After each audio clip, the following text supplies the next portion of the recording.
For 7 weeks, the drivers of the NASRA Triple M Polling Truck Series have battled on racetracks all the way from Daytona International Speedway to the short tracks in Martinsville, Virginia.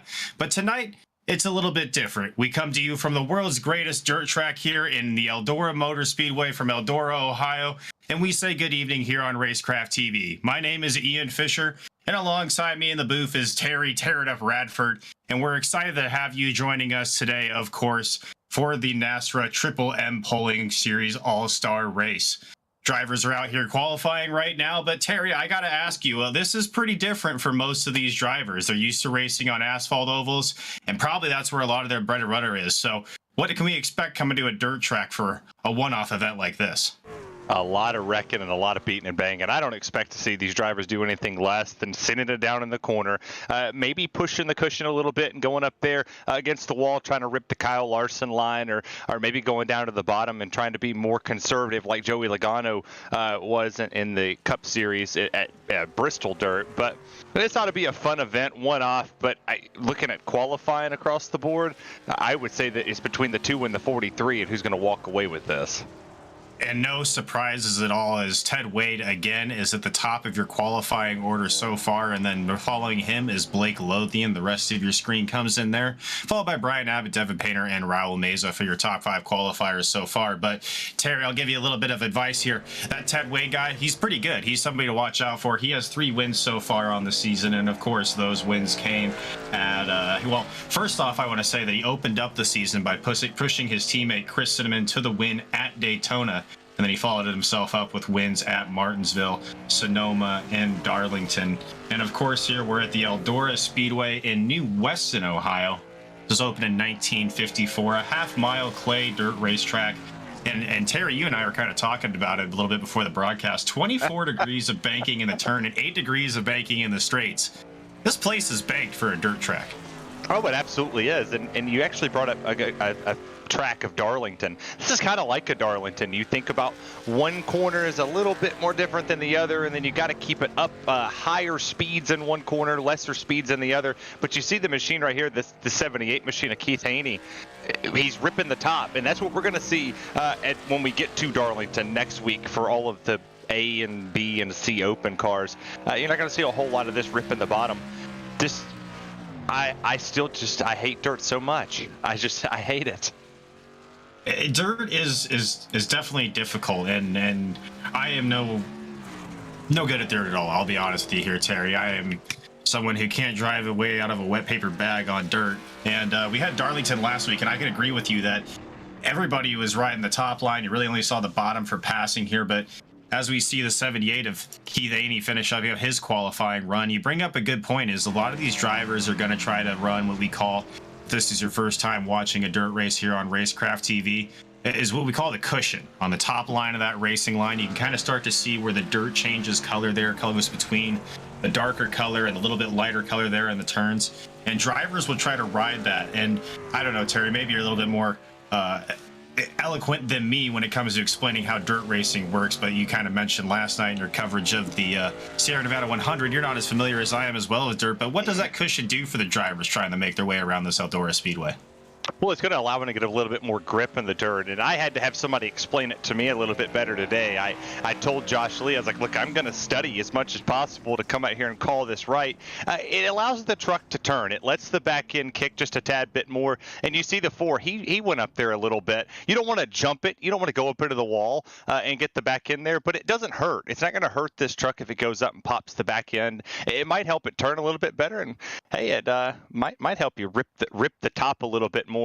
To maybe go up here and make a pass on somebody like a Ted Wade or a Blake Lothian. Yeah, and that, of course, was the 4 truck of Adam Newbert there finishing up his qualifying run. It looks like, for the most part here, drivers are finished up with qualifying. We had 10 drivers lay down a lap time. Ted Wade, of course, will be your pole sitter, but we had a few drivers maybe trying to figure out this dirt surface still here, Terry, and it is still an oval track. Let's not get that, mixed up or anything like that. But this dirt is a whole different animal. And with asphalt, you're used to a little bit of a changing track surface with heat and temperature and stuff like that. But it's a lot more constant. The change is a lot faster here on a dirt track. Well, and what's crazy is my mom talks about how much she loves watching these dirt races when I call them, and I tell her all the time, I don't know a whole lot about dirt. I could barely drive on it. I can't keep it straight. I tried a dirt late model on iRacing and wrecked half the field, and people laughed at me and told to go back to a broadcast booth, which is fine. But you're right. This dirt track is going to change a whole lot more than what an asphalt or a concrete track's going to. It's going to dry up down there on the bottom. You're going to get a rubbered in track, and then you're going to get a spot where people are going to be on the outside lane on the bottom. It's going to be a slick side, a non-slick side, a wetter side, and the track's going to just progressively change through these heats, through the race. So there's a lot that's going to be like shown throughout this whole event, to where you're going to have 3-4 different grooves, and all these drivers are most likely going to be finding every bit of grip possible. And they sure will. We'll take a look here at the starting grid for our heat races here. We got Ted Wade, of course, sitting on the pole outside. Blake Lothian in the 43 truck. That's rounding out row 1. We're going to have Keith Haney in the 78 truck on the inside of row 2, with Cody Knott to his outside in the 26 truck. And this is going to be our first heat race here. And a little bit different of format we have here, Terry, tonight. And we're going to have 8-lap heats here, a 20-lap LCQ, 75-lap feature. It's a custom fixed setup for this race, limited tire sets, no fast repairs, of course. We have 2 green-white checkered attempts in the feature, and of course we'll go over all of these rules again once we get to the feature, so if you forget them now, don't worry about it. There's going to be no incident penalties or anything like that, so these drivers here, we're going to have fun tonight. We're going to be bumping and banging, of course, because we're on the dirt track here, Terry, but I don't think anybody's going to get too out of hand. No, it's all-star racing. Hey, who cares? Like, let it all hang out. Somebody's going to pull a slide job, dip it down to the bottom, maybe try to jump the berm a tad bit down there. It's all about to go down here. Oh, yes, it is. And these drivers here are get ready to take the green flag here from Eldora for the first of our heat races. And immediately Ted Wade dives to the inside here. He's going to try to run that high line coming off of turns 2 and try to get to the inside here and trying to seal off the rest of these drivers. We see the 78 of Keith Haney and the 82 of Abbott there trying to run him down. And right now, everybody just kind of trying to settle in and find where they stand on the racetrack there, Terry. Oh, and the 29, that's Keith Bradley. He put a big move. He's going to try to pull a slider, and he can't get it there on Brian Abbott. Abbott's just sitting there running the wall. He's halfway spinning all the way through here, trying to keep the truck straight as possible up there, all the way against the wall. He's running the, that's more of the cushion area, but they have nothing at the moment for Ted Wade. He's almost 7/10 of a second out. He just ran an 18.9. That was 2/10 faster than the field there. So he's picking up something that a lot of these drivers in the next heat and the LCQ needs to pay attention to. Yeah, and Ted Wade, of course, continuing his domination from the regular seasons, carrying it over into the All-Star race so far. You see some of these drivers already, Terry, running all the way up by the wall, even tapping it. That's okay to tap it with the right rear. You don't really want to get the truck too upset, and as much as these guys, it looks like they're sliding around on the dirt, you really want to keep that race truck centered underneath you and not try to get too sideways, because you still want to get back to the power, right?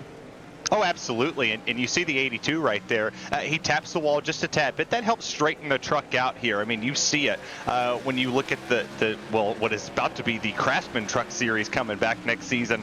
When they come run the dirt, you think of a Stuart Friesen or a Jessica Friesen, some of these dirt people that like to run out here. Matt Crafton. Oh, the 82 bounced the wall hard there. He jumped it really hard, hit a little bit of a divot in the racetrack, and the 29 pulls a slide, which he didn't have to, but he still pulled it anyhow, and gets a marvelous run there over the 82. And he's running a more traditional line where he starts at the bottom and slides his way to the top to get the most power out of the rear of the truck. And all the different strategies you can take on to dirt racing is what really sets this event apart from the rest of the series. And we go to a different eclectic mix of asphalt ovals here in the NASRA Triple M Pulling Truck Series, but this is really standing apart right now as it looks like possibly in the back of the field. I'm looking out the window here of the press box. Looks like maybe some trouble for Keith Haney, but Ted Wade's going to come around and take the checker flag for Heat Race 1 here. A dominating start to his night in the All-Star race already, and continuing on his dominance he's had so far in this season, Terry. Yeah, he never fell below a 19.2.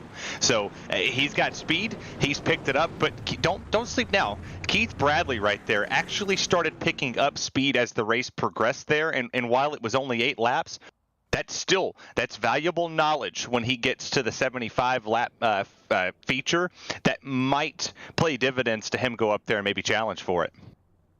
We take a look at your full results here from heat race number 1. Of course, Ted Wade in the 2 truck takes the number 1 spot, and you talked about it now. Keith Bradley really making some places up at the end there, coming across P2 in their first heat race. Brian Abbott, Cody Knott, P3 and 4. Adam Cantwell, Jeffrey Sickles, Keith Haney, Christopher Blanchard, and Taylor Peacock are going to round out the rest of your order for our first heat race here from the NASRA Triple M Pulling Truck Series, All-Star Race at Eldora.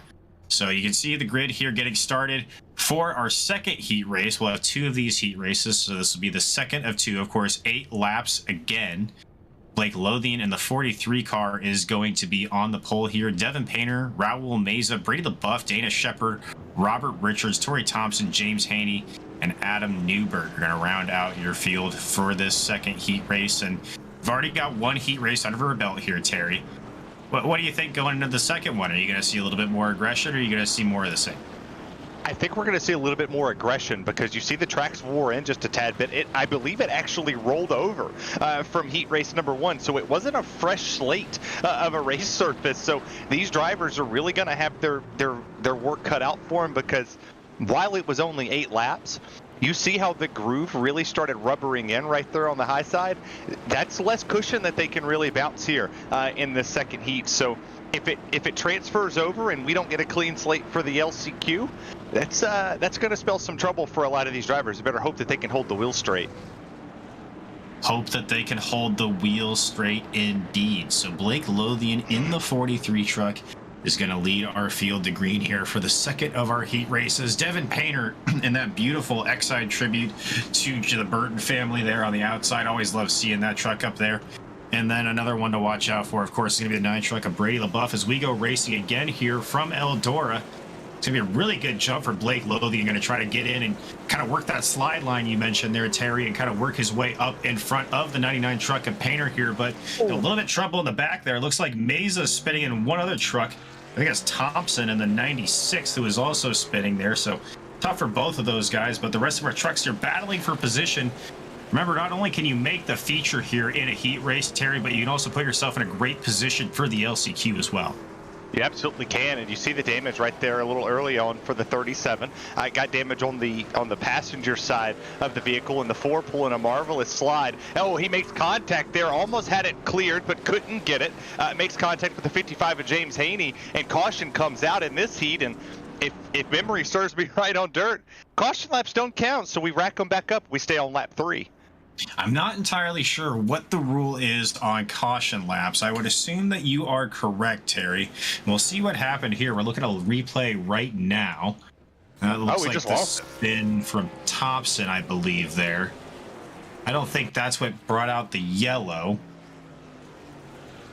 Gotcha. So I guess because he was in the middle of the track is what race control is telling me that they threw the yellow for. So of course, they want to have a good, clean racing product here. Safety isn't really concerned, obviously, Terry, on the iRacing service, but you want to have a clear track so these guys can really go at it and battle each other for the win. Yeah, and if you look at the top 3 right now between the 43, the 99, and the 48, very even lap times across the board. 19.66, 19.61, 19.58 for your third place driver right there. So it's a little bit more competitive in this second heat than in what it was in the first one. It was pure domination for the driver in the first heat. This one, Blake is going to have to really work for it here. And I will agree with you there, Terry. This field is absolutely stacked. Some mainstay names of the NASRA Triple M Pulling Truck Series. Blake Lothian comes to mind. Devin Painter, Brady LaBeouf, of course, a former champion of the series. Raul Meza, James Haney, Adam Newberg. Really, all these drivers in this field have been competitive all season long, and especially a shout out there to Robert Richards in the 48 truck there at P3 right now. Had a rough go this season so far, been caught up in a lot of incidents that weren't his fault after some strong runs. Really doing well here in our second heat race of the night. Yeah, he is doing very well, sitting up there in the 3rd position and making a lot of headway early on. He's up 3 positions so far, up to that position. So now you have to think, okay, we get a fresh start. We get a better restart. Now the 99 can potentially time the 43 here as the pace truck drops down. Pace truck drops down. We'll go back to green flag racing here. Blake Lothian on the outside is going to get a good jump again. Brady LaBeouf on the 9 truck's going to look to the outside of Devin Painter here and try to beat him coming off of turn 2. Painter's trying to make that inside line work here and maybe try to go for the slide job here going into free. He does, but he doesn't quite have quite enough to make it stick. That's going to allow the 48 of Richards to try to sneak in the middle of these two, but the door closes rather quickly on him. And while this is going on, Terry, it allows the 43 truck of Devin Painter, Blake Lothian to get out to a lead with only 3 laps to go here, coming to 2 this time by the stripe. And that's exactly what Blake wanted to see in the 43 Toyota Tundra. Is he wanted to see people get racy behind him. He saw a 3-way fight for the P2 position. Painter ended up coming out on top there, not really making a whole lot of headway. And while it was only been a lap since they've cleared themselves, it was almost a full 1/10 of a second faster for Blake Lothian, who has pulled away to 1 second in this corner. And he's losing a little time because you see him. He's up there ripping the wall. Painter, he's coming for him. Painter does seem to be getting a little bit of an advantage on that gap up to Lothian, and see how aggressive he drives that 99 truck into turns 1 and 2. We'll see what he does here in 3 and 4. Again, tries to ride that wall up to the high side. Lothian chooses for a more middle line here. It's going to be 2 laps to go this time by, this is the white flag lap actually of this heat here, or the second heat of the night here on the NASRA Triple M Series, Triple M Pulling Truck Series All-Star Race. Painter going to try to dive it down here into turns 3 and 4, but he's not going to have enough. And Blake Lothian is going to be your winner in heat race number 2 here tonight from Eldora Speedway. I think if we'd have had 2 more laps, I don't think that Lothian would have been able to hold Painter off there. He learned something. He learned something from watching that first heat. Oh, I 100% I agree with you. I think if Painter just had a few more laps there, definitely found some speed in that 99 truck. We'll take a look at your results here from heat race number 2 before we get ready for the LCQ. Blake Lothian out of New England in the Toyota wins his number 43 Toyota Tundra TRD. Devin Painter in the 99 out of Virginia. It comes in P2. Robert Richards in the 48 P3 out of Newburgh in the 4. In position number 4, so look how appropriate that is. Brady LaBeouf, the former champion, comes across in 5th spot. Raul Meza, James Haney, Dana Shepard, and Torrey Thompson will round out the rest of your field. So now we go to the LCQ, Terry, and we've seen 2 heat races so far. A little appetizer, if you will, of the racing we're going to see here. Of course, our main course is going to be a 75-lap feature, but before that, we've got a 20-lap LCQ. What are your thoughts going to... Oh, I'm sorry, we don't have an LCQ, actually. They kind of threw the curveball on me there. So I guess because of the field size and just how it worked out, everybody's going to make the main. So that's good for us, Terry, because we have about a 20-21 lap truck, 20-21 truck feature here, excuse me. Yeah, and that works out perfect because now you have to think, it looks again that the track did not reset itself. And while we are in the warm-up at the moment, we'll go into the main or the feature here soon, and we'll get to see 75 laps. And once again, I think memory serves it that there will not be caution laps counting in this event either. And if maybe it does, but the caution really won't come out a whole lot here on dirt. I believe it's admin thrown cautions or maybe iRacing cautions. I was quickly scanning at the rules here to see what we were gonna pull tonight, but I expect to see a lot of give and take early on. I expect to see people lifting a little bit more when they see a slide job coming at them. I do not expect to see drivers just sailing it in there, throwing caution to the wind. This is an all-star race, and at the end of the day, you want to be the best on dirt, which is something they don't get to do very often. And you mentioned the driver's out for a warm-up period right now. It almost looks like, and I think this is what they're doing here, they're doing the kind of ceremonial 4-5 wide parade lap here for the fans in attendance here at Eldora Speedway, and also for you fans at home watching on Racecraft TV. Again, this is going to be a 75-lap feature. We originally scheduled a 20-lap LCQ if we needed it. We ended up not needing it here. These drivers will fan out for a parade lap here in front of the stands here at Eldora Speedway. And this is actually kind of cool to see, Terry. This is kind of a hallmark of dirt racing, and you also see this at Fontana Speedway and NASCAR as well, that 5-wide parade lap they do before the start of the race. So drivers here just giving the fans a little bit of a show. Yeah, I mean, there's more traditional dirt fans out there than I even expected on iRacing and in general. This is something that you want to see. It throws back. They have 2 minutes, 2.5 minutes here to go around, and they're testing the lines too. Everybody wants to see what's rubbered in, what's grooved up, what's got more dirt on it, what's wetter, what's got the most grip across here. And you saw the drivers starting to pull away a little bit faster just to see if maybe that bottom had a little bit more. What was able to run? What lane can you pull that's going to make you faster at the end? We saw the high lane against the wall was working for the 99 of Painter.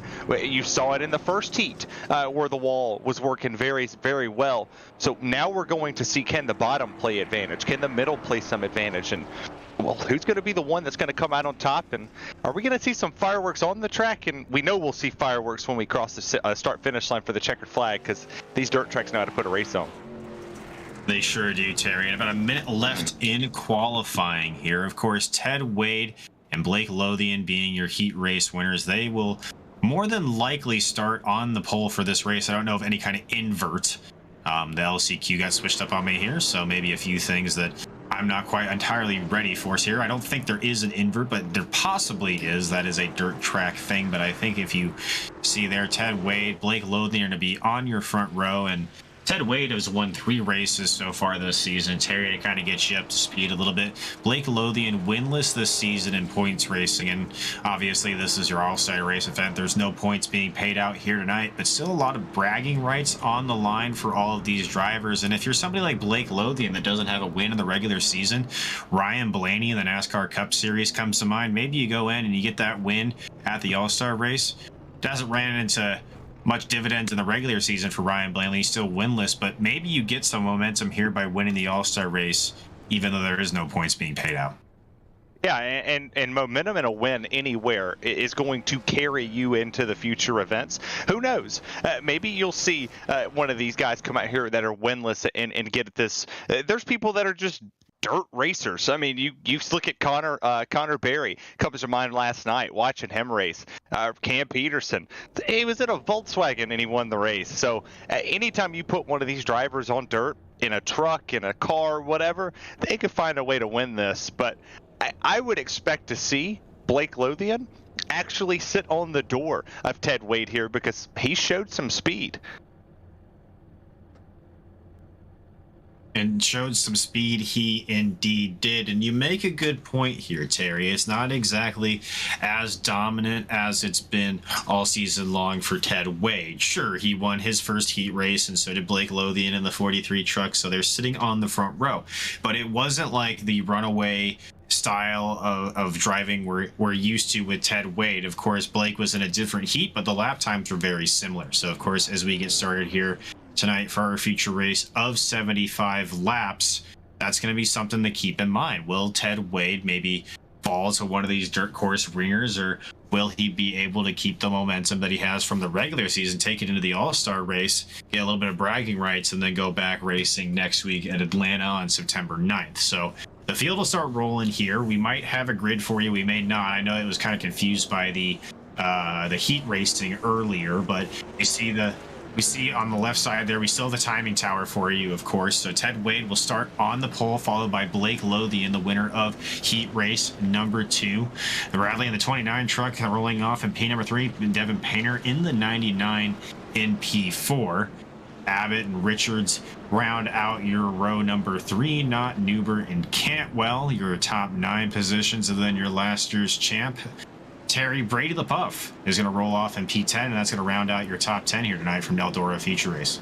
Yeah, you look at Jeff Sickles, that's going to be there in 11th, and you got Raul Meza going to be 12th, Keith Haney in 13th, James Haney in 14th, Dana Shepard, and Troy Thompson will round out your top 16, with Blanchard and Taylor Peacock looking to be not on the grid just yet.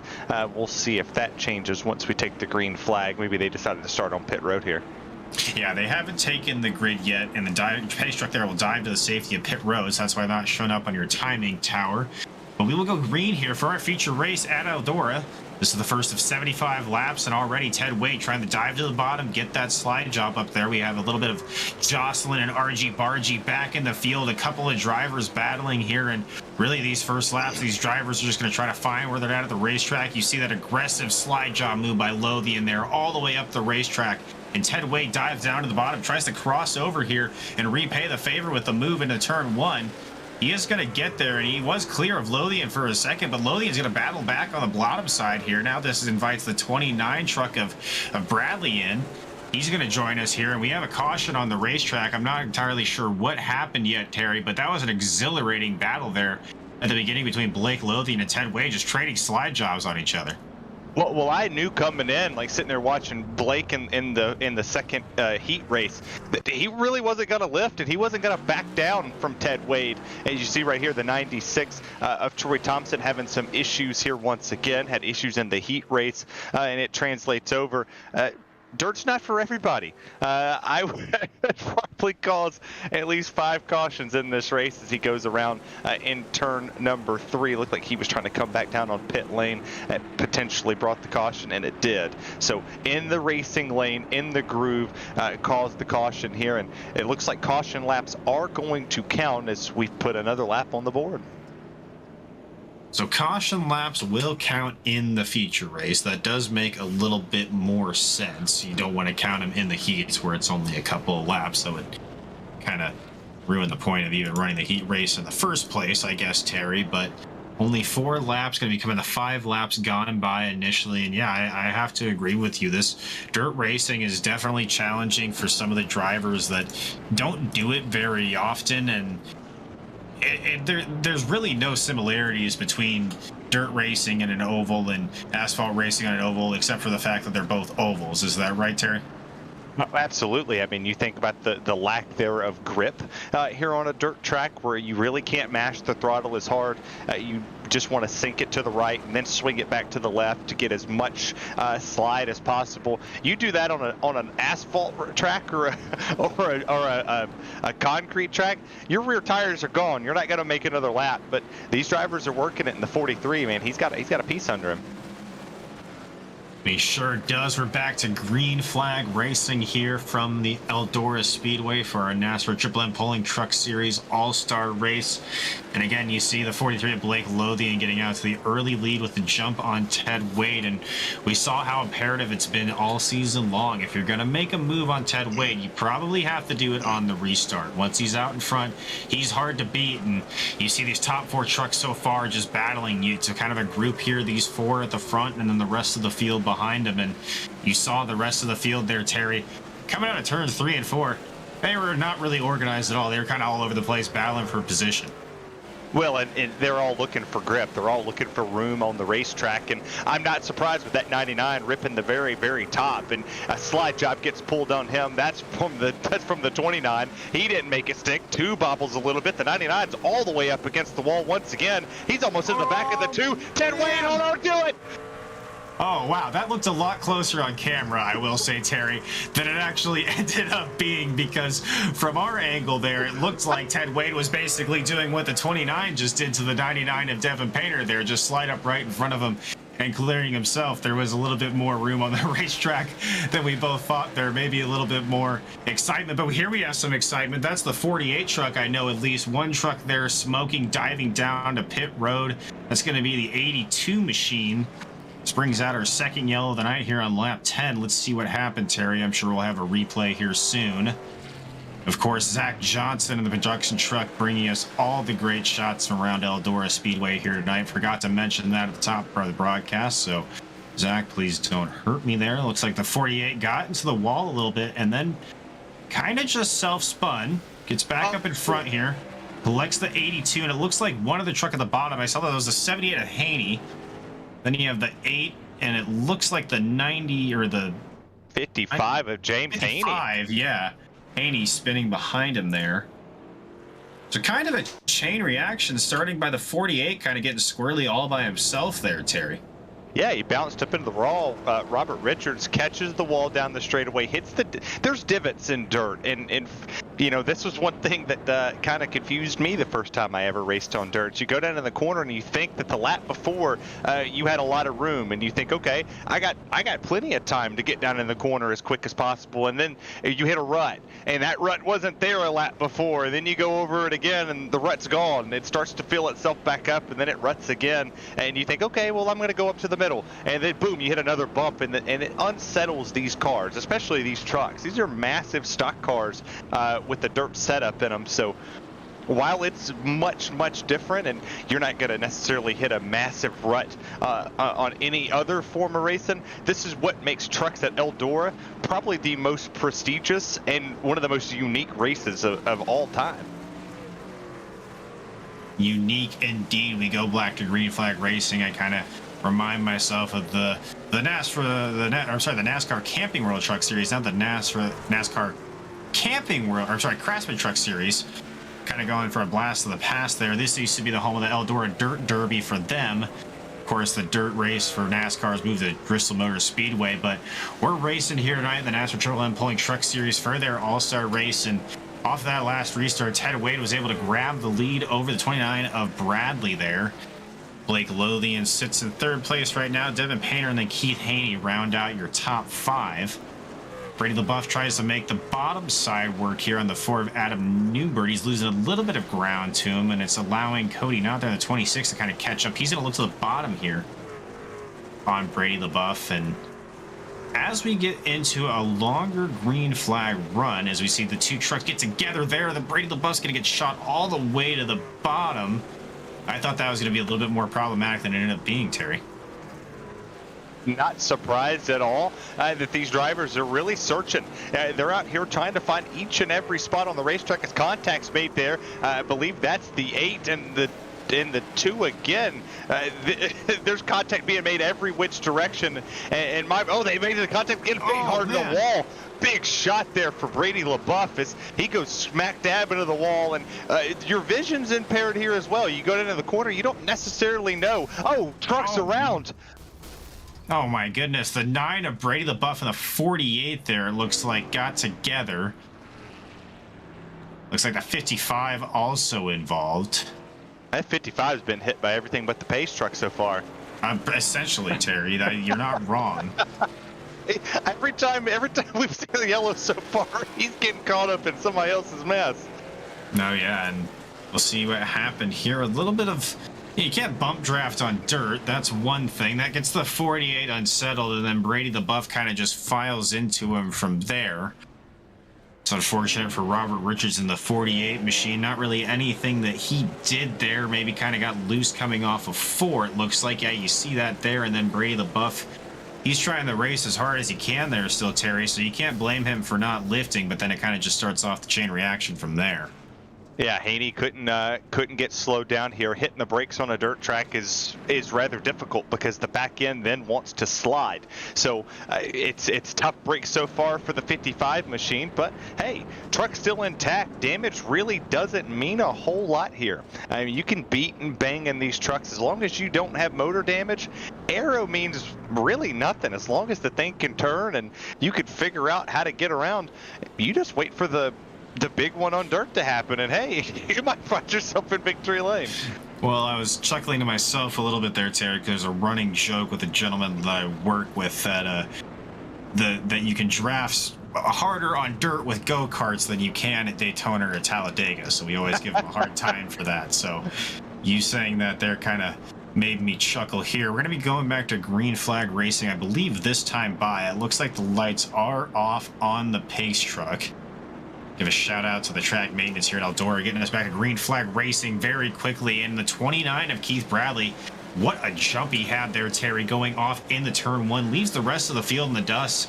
And right now, Ted Wade's got to be scrambling for second place. He's under fire from Blake Lothian. Devin Painter behind him, Keith Haney in the 78 truck. They're getting together behind him, but right now, Keith Bradley just kind of opening up a can of about 0.8 of a second on these guys, Terry, and not looking back.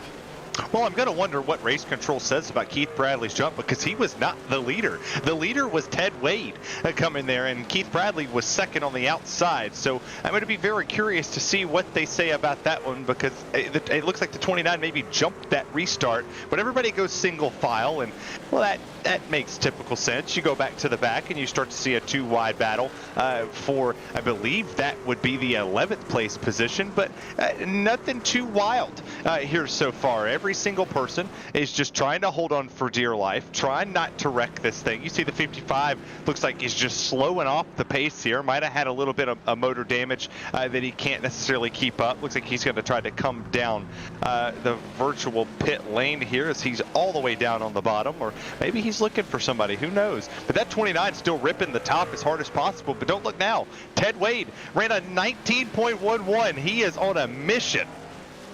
Ted Wade seems to have kind of figured it out there from the start, and that is an interesting point, Terry. We'll be looking in that going forward. I don't think we have a live race control here tonight. That's usually the 999 car on our timing tower, so I think we're just relying on the iRacing cautions tonight, and that's kind of an interesting question to ask yourself. You said he was on the outside line.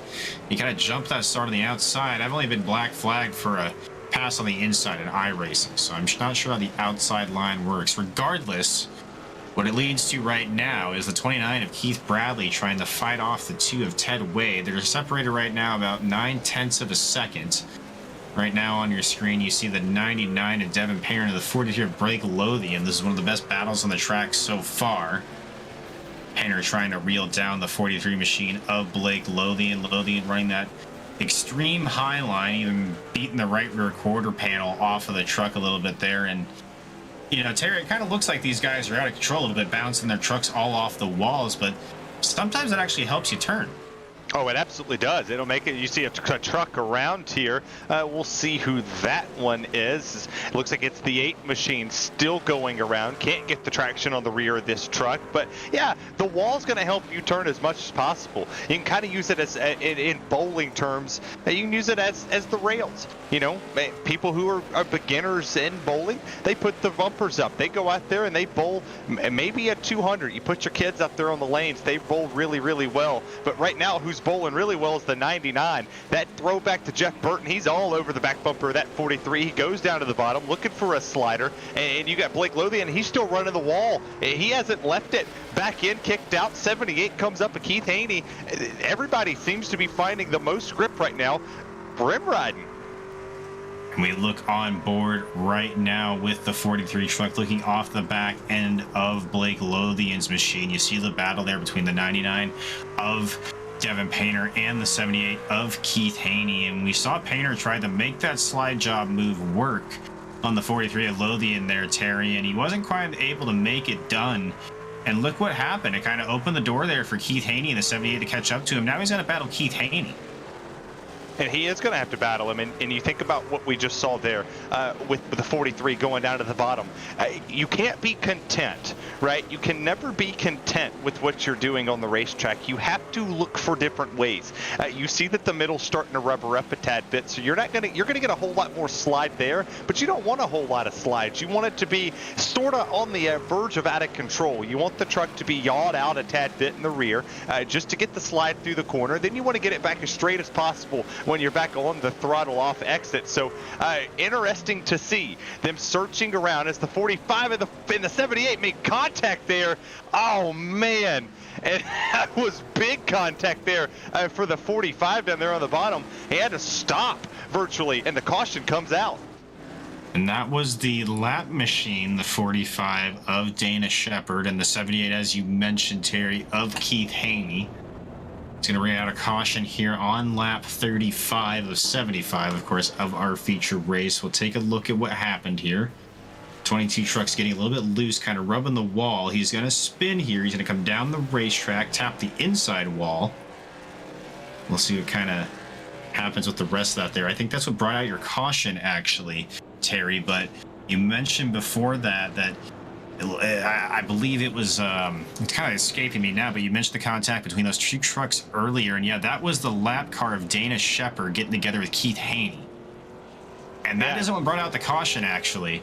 But that was interesting there because you saw that Shepard there was kind of running the inside line. And it almost looked like Haney was trying to get the middle on the drive off the corner. I think we're taking another look at it now.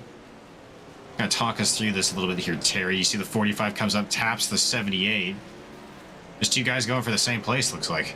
Yeah, the 78 ran the extreme outside lane there, had a really good exit off the corner, and if he would have made that stick in the 45 and Dana Shepard wouldn't have been there, I think the 78 would have had great momentum off the exit of the corner and could have potentially worked his way up to the back bumper of the 99 going into turn number 1. So interesting to see. Once again, different lines starting to prevail and starting to show their head here at Eldora, as there's a lot more rubbered in portions than what you would think. And there's going to come a time, maybe in the next 10 laps, that outside is going to be just the wall. There'll be no more dirt up there.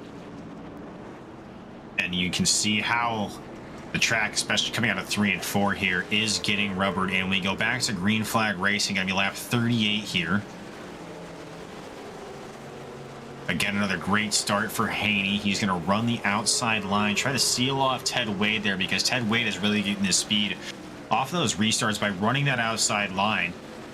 Not only do you get the fresh grip up there, Terry, but you also are running the widest way around the racetrack, which allows you to kind of conserve some of that momentum. I know from my limited time at working at a dirt track, you always want to rip the lips, so to speak, and that's how you get the most speed. You see in the background there, the 99 of Devin Painter gets a little bit loose, going to get into the 43 of Lothian there. Looks like that's going to be the end of it. We stay green, but I kind of mentioned there, Terry, dirt racing is, you kind of want to rip the lip, and we kind of see that there. There's almost no more lip left. Well, you don't want to catfish, that's for sure, especially at a place like this. Maybe at Knoxville, where you have a bigger berm, as a big contact into the wall for the 78 and the 4 of Adam Newbert. He's trying to make full advantage of this, but, these dirt tracks are all very different, right? You think about going to a place like Eldora, high-banked, sort of like a Bristol. When you think about it, oh, big contacts made there, the 4 goes around, and the 8's in it again. We'll see if the 55's anywhere near, because he's been in all of them. But, well, not this one, because the 55 still on pit lane. The yellow flag will come out with 34 laps now to go. It was the 8 of Adam Cantwell and the 4 of Adam Newbert, so a little bit of Adam on Adam crime there. Unfortunate to see it, but sometimes in an all-star race with high stakes like we have tonight, Terry, it happens. You got to take out. There can only be one Adam. There can only be one Highlander we hear. It kind of looks like it starts with the 26 of Cody not possibly getting loose. No, I don't think so there. We're looking at Newbert now. See what happens to Newbert position here. Yeah, they're battling for position. Bam!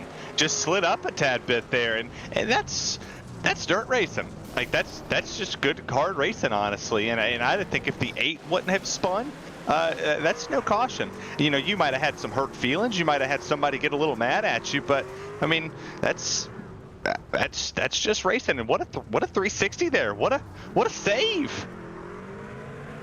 Yeah, that was one heck of a save. Terry, kind of go back to yesterday, shameless plug for one of our other series on Racecraft TV, the Sierra Nevada 100 we ran for Yes2 Motorsport yesterday. We saw I don't know how to describe it. Maybe you could help me describe it. It was a reverse J-turn. I mean, the J-turn's already in reverse. But how would you describe what we saw yesterday to get back straight? That was kind of almost similar to what we saw there from the VW machine.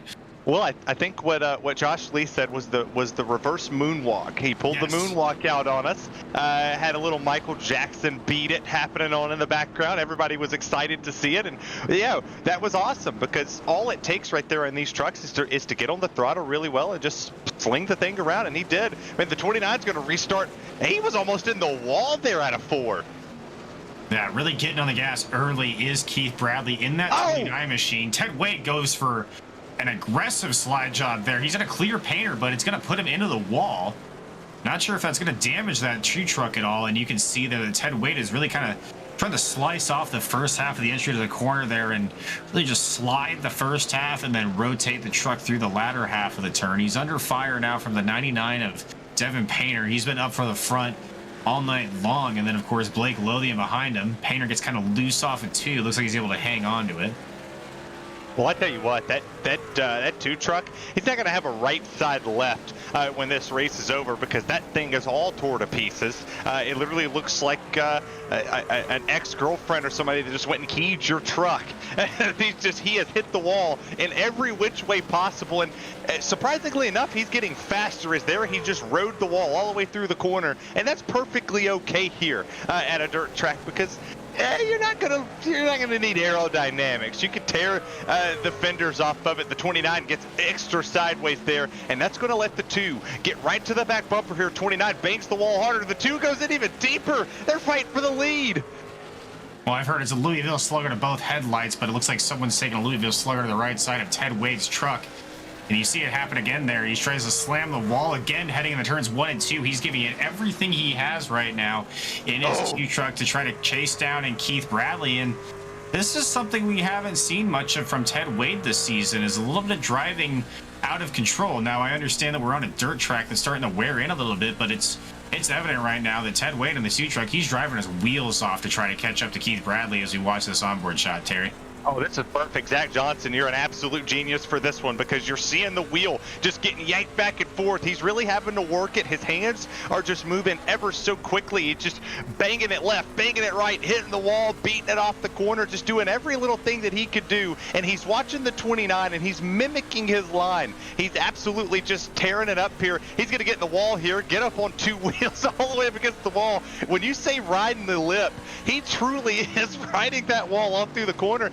And by the way, he's still running 19.6s. They're the fastest 2 trucks on the racetrack, but that time it kind of bit him. He touched it a little too much, shoots him down the track, but excellent camera work right there.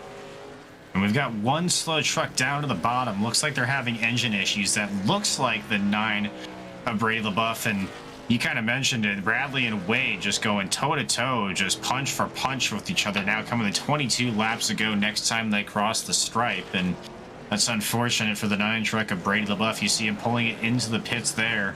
Not entirely sure what happened. I know he's been caught up in a few incidents tonight, and there's no quick repairs, so maybe an aggregate effect. You get a look here. I'm not sure if this is on board. Oh, yeah, that'll end your night, Terry. Just kind of head first into the wall like that there.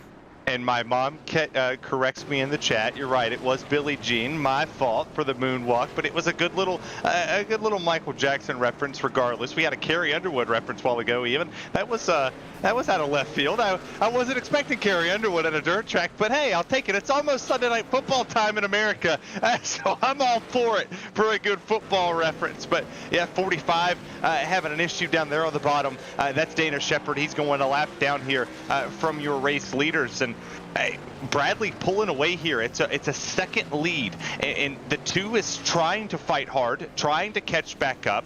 You see contact being made here. That's the 78 and the 43 of Blake Lothian. Where is there not a good battle here so far?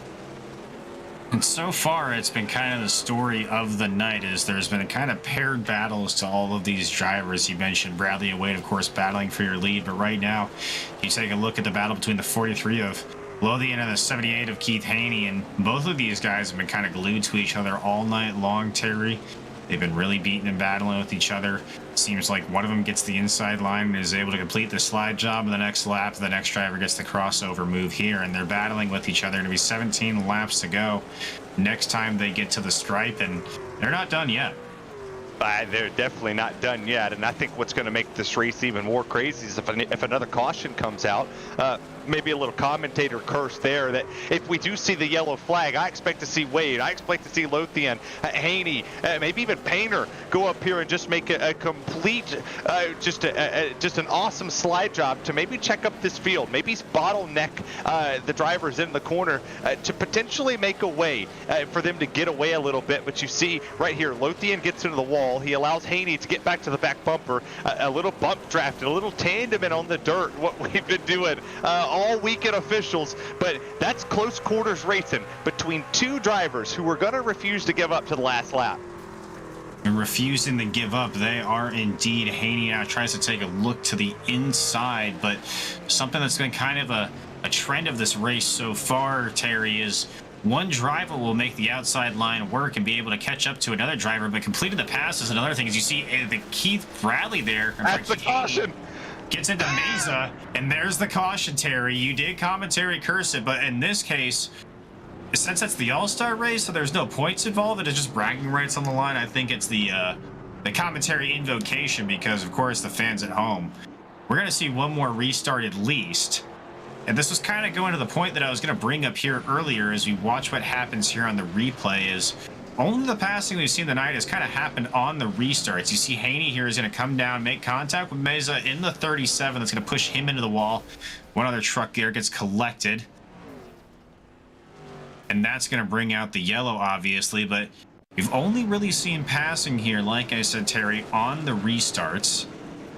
Green flag racing, we've kind of seen situations like this where two drivers get bottlenecked and then something like this happens and a yellow comes out, but it's been very hard to pass here tonight. And of course, we talked about the slide job all night long, making that dive to the bottom line, sliding up in front of your competitor.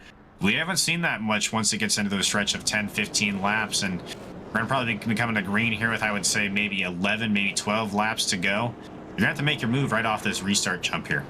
Well, now this is when the slide job's going to be ever so important, because if you don't make it now, your time's going to be up. It's going to be like the John Cena swip of his theme song from the Doctor of Thugonomics to, you know, you can't see me, John Cena look with the hustle, loyalty, and respect. So if you have to make it now, you have to beat Bradley here on this restart if you're the two truck of Ted Wade, because he hasn't been able to get back to the back bumper of it without destroying his own truck.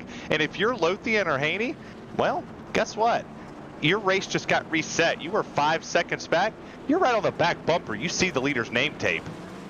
Keith Bradley, Ted Wade. Keith Bradley has been leading so far. Ted Wade lead earlier in this race. We're going back to green flag racing. What is Ted Wade going to be able to do here as they dive down in the turn one?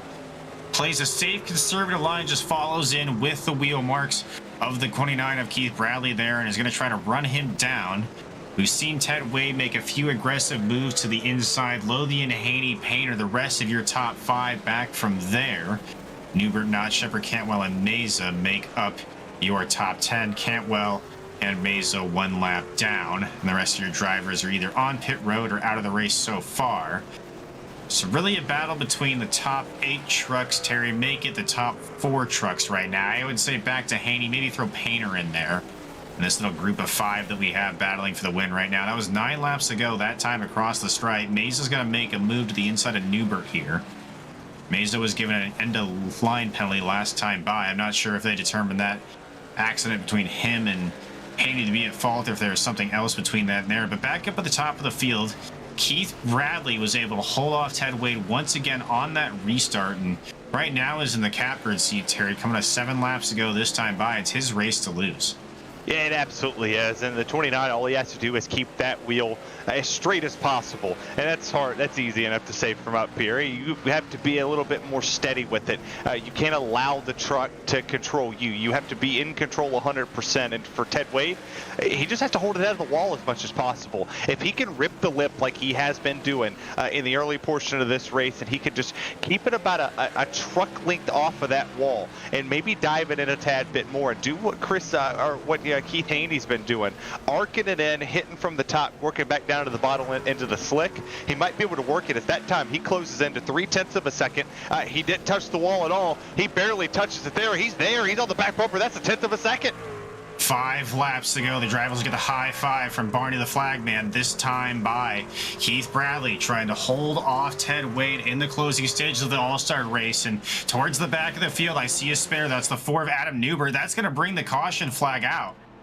Newbert was spun, battling for position back in the field. I saw it out of the corner of my eye up here from the Racecraft TV booth, Terry. We'll see if we can get a replay of that there. I believe it was a 4 of Newbert. Like I said, I just saw it and it caught my eye. I'm not sure who else was involved, but we'll see here on the replay. Again, it's the Adam on Adam crime. We've seen it happen before here tonight, Terry, and it happened again there. Adam Newbert and Adam Cantwell, the 4 and the 8 trucks getting together there.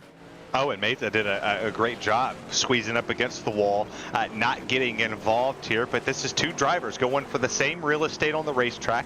And then just, oh, what a near miss for the 37 machine. But that's not what Ted Wade wanted to see. I can imagine that on these restarts, it should be a green-white checkered. If my math is correct, I didn't want to see this restart. I didn't want to be back down on the bottom having to work your way back to the top because he had gotten in a rhythm.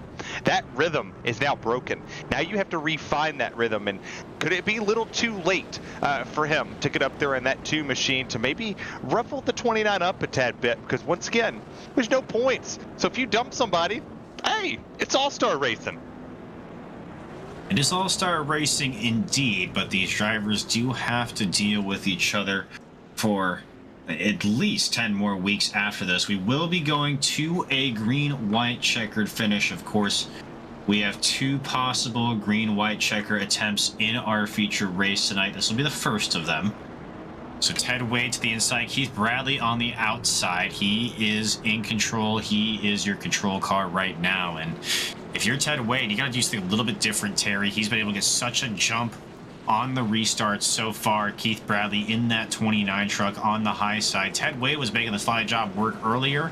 I think the track is maybe degraded to a point where we can't do that here, but we'll find out what happens as they dive into turn 1. We are green again.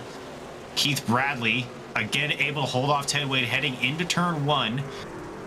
Haney and Lothian battling behind that. The 99 of Painter is around, and it looks like the 26 of Knott. That'll bring out the yellow again, so we're going to re-rack them again here. Looks like 2 drivers getting off of 4, and maybe some hard feelings here, Terry. I'm not sure if Devin Painter there did the greatest job of avoiding Cody he possibly could there going back to pit road. Well, cue the Taylor Swift. We got some bad blood out here on this racetrack because those 2 drivers sent it back down there after they got it straightened up. We take a look at the replay here where you're going to see the 99 is going to be up against the wall, kind of cut the nose of the 26 off, and it's just going to be a chain reaction. And maybe that's why the 26 was a little mad, because he had to check up a tad bit, and you see he's going to come down and share his displeasure with that 99 because, well, if you're going to pull the slides, you can't necessarily come across somebody's bumper like that. But once again, that's not what Ted Wade wanted to see. While he got his best restart of the night, I would say, from the low lane, can you do it again is going to be the real question. And of course, the farther we go on these tires aren't that much of an issue. We're on dirt, right? So, tire sets aren't really too much of a concern, but it is a thing. More heat you put in the tires and then cool them back off, they do degrade more. So I'm not sure if that will be any kind of an advantage or disadvantage to Ted Wade here. Of course, this is going to be the second of our green-white checkered attempts. If you're joining us for the first time, you don't quite know what the green-white checkered is. We're going to get the green flag, and then we're going to go 1 lap. If the drivers get the white flag, this race is official. In this case, if we get any kind of flag, it's going to be an ended flag, and it's going to be the checkered flag for these drivers. But we're going to get the white flag and then the checkered flag. So a 2-lap shootout here to the end. Again, Keith Bradley on the outside line, Ted Wade on the inside. It's really been a battle between those 2 so far. Lothian and Painter behind them have also been having their own little battle. And again, Keith Bradley gets a great restart here with 3 to go. It's going to be our final green-white checkered attempt. You know there's going to be a slide job coming here, and there is. It's from the 43 of Lothian. He gets into the 2 of Ted Wade, and that is going to be your race. We'll see who got across the timing loops first. You're going to get the yellow flag here, obviously, so it looks like Keith Bradley is going to be your winner here. He's going to get the yellow and checkered flag this time around. They can't pass the pace car, though. Oh, he stopped. It looked like he wanted to rip it past that pace car. You can't do that. You gotta stay behind him.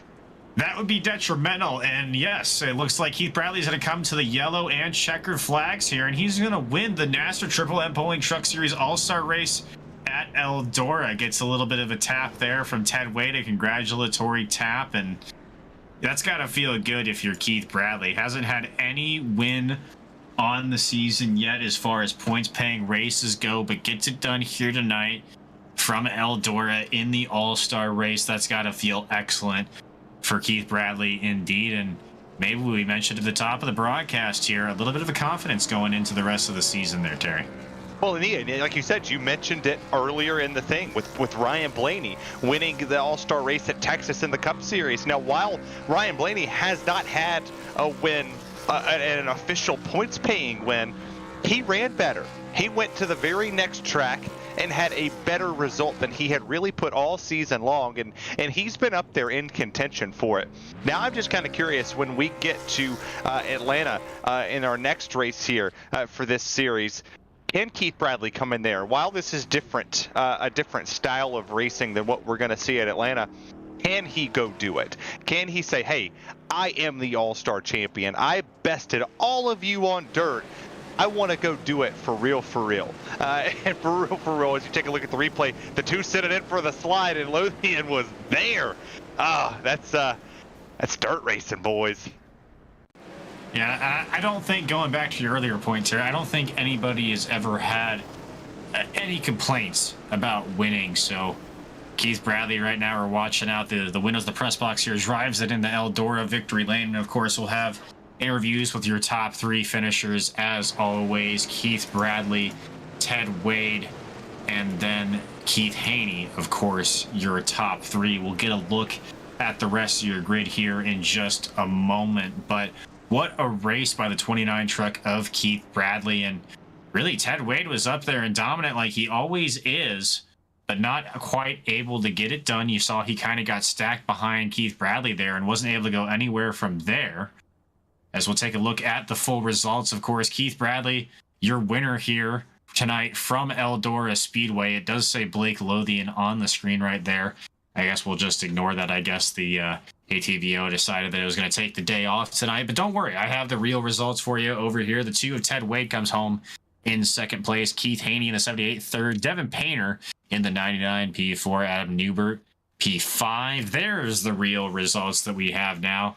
Raul Meza, after getting caught up in a few incidents, comes across P6. Cody Knott in the 26 truck P7. Dana Shepard in 8th position. Adam Cantwell, your first truck, 1 lap down, comes across in 9th. Blake Lothian in the 43 will round out your top 10. Terry, and who else do we have here finishing the night from Eldora? Well, we got Jeffrey Sickles back there in the 22 machine, finishing P11. James Haney in the 55, who managed to hit everything on the racetrack but the hot dog stand and the pace truck. He got collected in everything. Still comes home with a P12 here tonight. Brady LaBeouf in 13th. Robert Richards in 14th.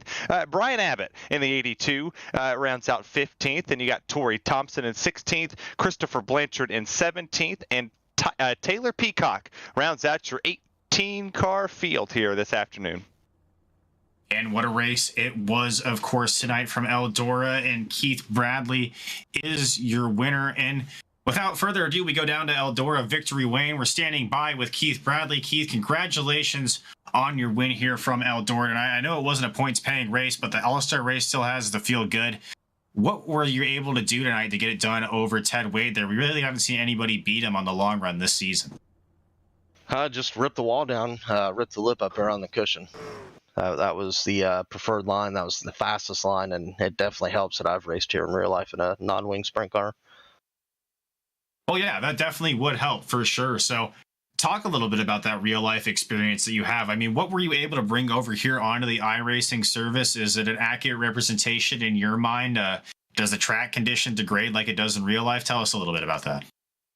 Yeah, to a point. I mean, you got to really, it's all comes down to throttle control, like in real life, like how the track was real glassed over tonight, real slick. You really couldn't mash the gas. You had to be real patient with the throttle and not spin your tires. And that's the same way as it is in real life. And the line at Eldora in real life is up on the wall, and in a non-wing car, in other cars, it's down at the bottom. But I felt like I was pretty comfortable once when I got in a groove, and it raced pretty similar to what it does in real life. Well, you get it home first tonight from Eldora, a place you've raced at in real life. So that's pretty cool as well. You find yourself in P11 in the standings right now. I know this is the All-Star race, so we're not paying points or anything like that. But what does that do for your confidence levels going into Atlanta? How do you feel going there, and what's your mindset for the rest of the regular season? It definitely helps. It definitely helps boost a little bit of momentum. I mean, we're going to go to Atlanta, which is a big unknown. I look at it as another wild card race, like another super speedway. But yeah, it really helps the confidence. It really helps the momentum. Ain't really had the season that I hoped for. I know I missed a couple races, so we'll find our groove here. We'll get it ramped up to 100. Well, you got it ramped up to 100 tonight. It was good enough for first place tonight, Keith. And it's Keith Bradley of the 29 truck coming home in first place tonight here on Racecraft TV. Congratulations there, Keith. Thanks. I just want to give a big shout out to NASRA, Triple M Polling, NASRA 360. You guys up in the booth, Racecraft, thanks for bringing an excellent broadcast every Friday. And my sponsors, Dan's Top Notch Heating Cooling, Over the Top Designs, Abruzzi Racewear. My teammates, Ted, he cut me a lot of breaks there.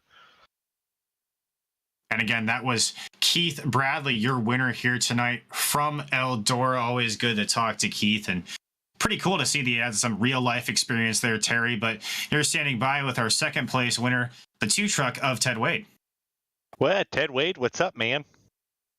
How's it going, guys? You're going pretty good. You had a very eventful race right there. You set the fastest lap time of the race with a 19.11. You did that a little earlier on in the event. But I want to talk to you about your traditional, untraditional line you had around here where you hit that wall more times than I could count. Yeah, man, I was just trying to find some grip, and if you drove in straight, I just could not get the truck to turn, so I just kept sailing it in there and kicking the back end around till it hit the wall and kicked me back straight out. Yeah, you caught the wall quite often, and the caution started to come out, and I started to see that your restart there was getting better and better. It continuously kept growing where you could stay with the 29 there, and you wouldn't allow him to pull away. Did you race him any different because he was a teammate, or did that matter? If you could have got to the back bumper of him, would you have maybe given him a little nudge to go into the corner faster? Oh yeah, definitely. We were letting it all hang out there. Me and him both were pretty much that whole race.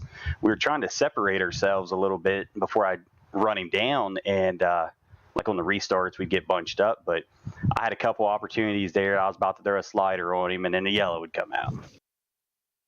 Well, you come home P2, and that's momentum building for Atlanta coming up next time. This truck series will be on the track. But let's thank your sponsors. What put that truck out here on the track tonight for the All-Star race? Oh yeah, I'd like to give John Hedrick at Over the Top Designs a big shout out. He's the whole reason we do this. Dan's Top Notch Heating and Cooling, Abruzzi Racewear, NASRA, Racecraft TV, everybody over at Triple M Pooling also. Everyone's been pretty great. Well, Ted Wade, congratulations on your P2 finish tonight. And Ian, we got one more driver down here, the driver of the 78 Machina, Keith Haney. And I'm standing by with the 78 truck right now, and Keith Haney. And Keith, we've watched you all season long. You've consistently been in the top 5, really challenging for race wins, and if not a race win, a good finish. It seems like every single week, and really seems like you came into your own here on the dirt track here at Eldora. Is dirt racing something you have familiarity with, or you just happen to find something in the truck that you like tonight?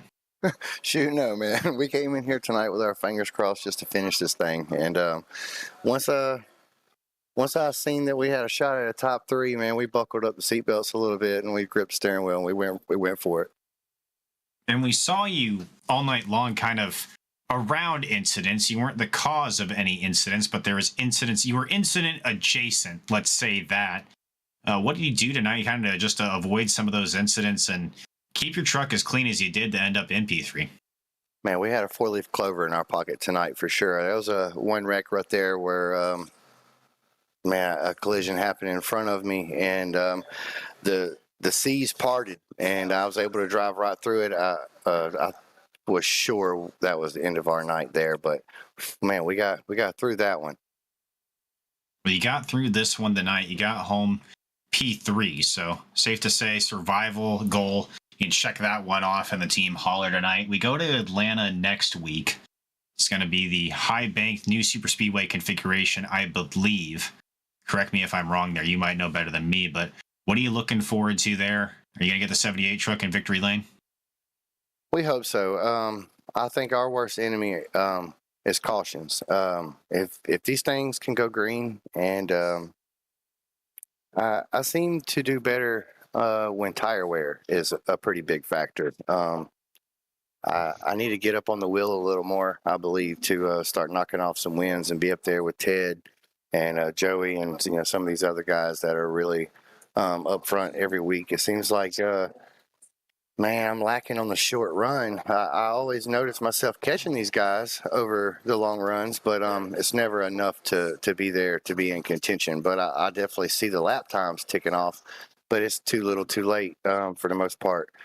So as soon as I can find out how to pick up my short run speed and not tear up the tires too much, at the same time, I believe we can start picking up some wins, or at least grab one away from old Ted. He's a great friend of mine, so I love seeing him win each week. And Keith Bradley, Chris Cinnamon, those guys, real good trio there. So we try to learn from those guys. They're like a sister team, I guess you could say. We're in the Ford camp, they're in the Chevy camp, but we still consider ourselves team, so to speak. And I got a lot to learn from those guys. Well, speaking of your team, Keith, they're good enough to get you home P3 today, and you're driving as well. Who do you want to shout out? Who helps you get it done out there on the racetrack? I definitely want to give a shout out to you guys over at Racecraft for putting on an amazing broadcast. We love going back and watching the show. I even watch your rallycross shows and everything. Y'all do an amazing job. And all the admins at NASRA, this place wouldn't be what it is without those guys for sure. Over the Top Designs, John Hendrick. If you're looking for an awesome iRacing paint, he's definitely the guy to go contact. Over the Top Designs. And Dan's Top Notch Heating and Cooling. We definitely appreciate those guys for supporting our team. Well, we appreciate you coming up and joining us here in the Racecraft TV booth. That was Keith Haney, driver of the number 78 machine, coming home in P3 tonight. But of course, your winner tonight from the Eldora Speedway here again is Keith Bradley. He wins the NASRA Triple M Polling Truck Series All-Star Race at Eldora. And Terry, what an exciting race we had here tonight. And I appreciate you coming in here and being by my side in the commentary booth for my inaugural broadcast. That was a lot of fun here from Eldora.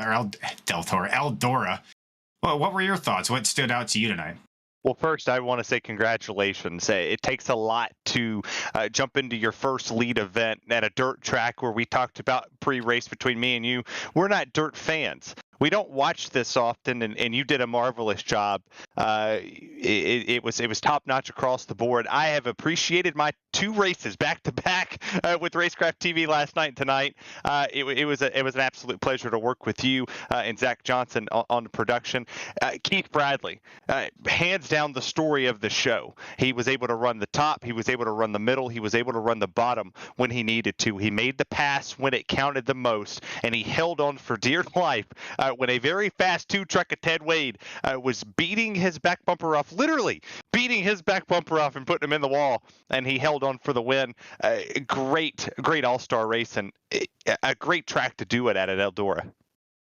Well, yes, the champion of the night tonight, of course, is Keith Bradley. On behalf of everybody here over at Racecraft TV, we extend our congratulations over to him and the 29 truck. We hope you'll join us again September 9th here for the NASRA Triple M Polling Truck Series. Same time, same place, Racecraft TV. And on behalf of Zachary Johnson in the production booth, Terry Radford joining me alongside here in the commentary booth, Joshua Lee, who was gracious to let me fill in for him tonight, Josh Edmondson and Trevor Teal back at Racecraft TV. My name again is Ian Fisher, and we thank you for joining us for the NASRA Triple M Polling Truck Series Eldora All-Star Race. And congratulations again to your winner, Keith Bradley.